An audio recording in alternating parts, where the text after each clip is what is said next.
ಕರುಣಾಮಯ ಶ್ರೀರಾಮಚಂದ್ರ ಸೀತಾಮಾತೆಯನ್ನು ಪಡೆದಿದ್ದ.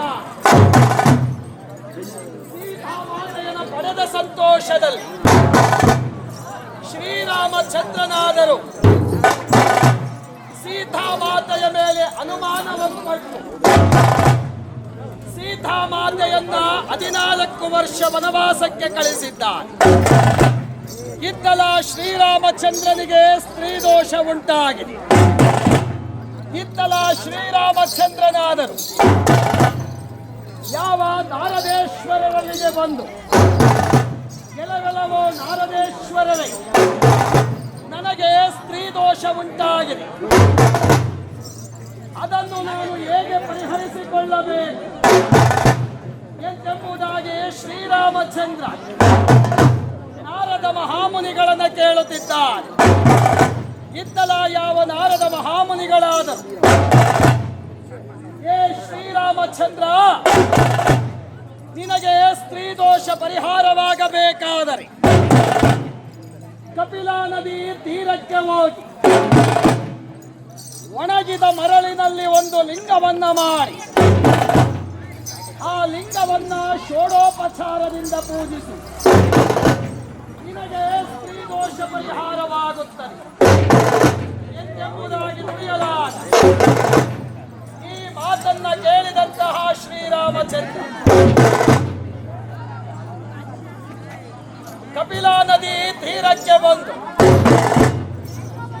ಒಣಗಿದ ಮರಳಿನಲ್ಲಿ ಒಂದು ಲಿಂಗವನ್ನ ಮಾಡಿ ಆ ಲಿಂಗವನ್ನ ಪೂಜಿಸುತ್ತಿರಬೇಕಾದರೆ ಶ್ರೀರಾಮಚಂದ್ರನಿಗೆ ಅಲ್ಲೆಲ್ಲೂ ಪುಷ್ಪಗಳು ದೊರಕಲಿಲ್ಲ.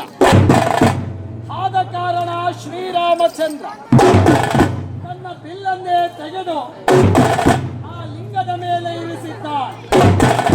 ಆ ಬಿಲ್ಲಿನಿಂದ ಪತ್ರೆಗಳು ಮೂಡುತ್ತವೆ. ಬಿಲ್ಲಿನಿಂದ ಬಂದಂತಹ ಪತ್ರಗಳನ್ನ ಬಿಲ್ವಪತ್ರೆ ಎಂಬುದಾಗಿ ಶ್ರೀರಾಮಚಂದ್ರ ನಾಮಕರಣವನ್ನು ಗೈದಿದ್ದಾನೆ.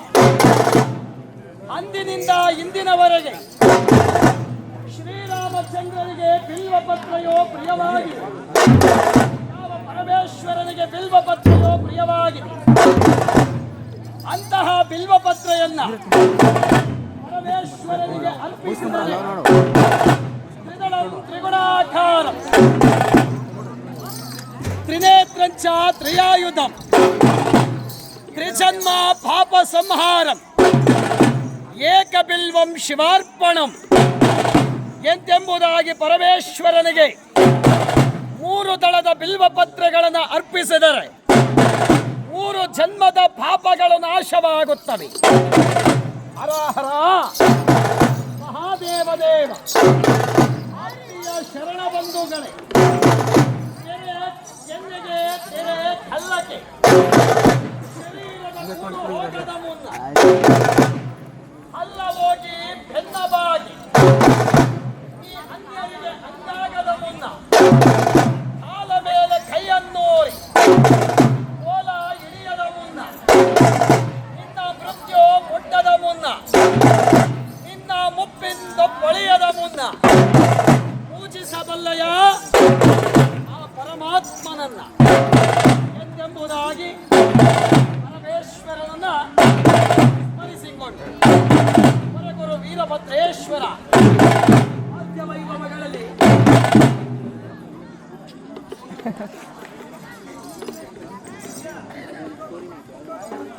ವಾದ್ಯವೈಭವಗಳಲ್ಲಿ ಪರಮೇಶ್ವರನನ್ನ ಸ್ಮರಿಸಿಕೊಂಡು ಒಂದು ದಳದ ಕಮಲದಲ್ಲಿ ಒಲಿದು ಬಂದ ಲಿಂಗ